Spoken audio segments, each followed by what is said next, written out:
ஸ்ரீ குருப்பியோ நமஹ. மனச்சஞ்சலம் மறைந்திட அபிராமி அந்தாதியின் பாடல் 23 பாட வேண்டும். அந்த 23வது பாடல் இதோ. கொள்ளேன் மனதில் நின் கோலமல்லாதன்பர் கூட்டந்தன்னை உள்ளேன் பரசமயம் விரும்பேன் வியன் மூவுலகுக்கு உள்ளே அனைத்தனுக்கும் புறம்பே உள்ளத்தே விளைந்த கள்ளே கழிக்கும் களியே அழிய என் கண்மணியே. இனி இதன் விளக்கத்தை பார்ப்போம்.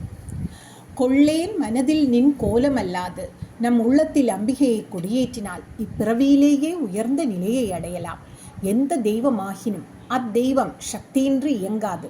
அத்தகைய மகாசக்தியையே சதா சர்வகாலமும் தியானித்து அவளுக்கே ஆட்பட்ட காரணத்தால் கொள்ளேன் மனதில் நின் கோலமல்லாது என்று பட்டர் குறிப்பிடுகிறார்.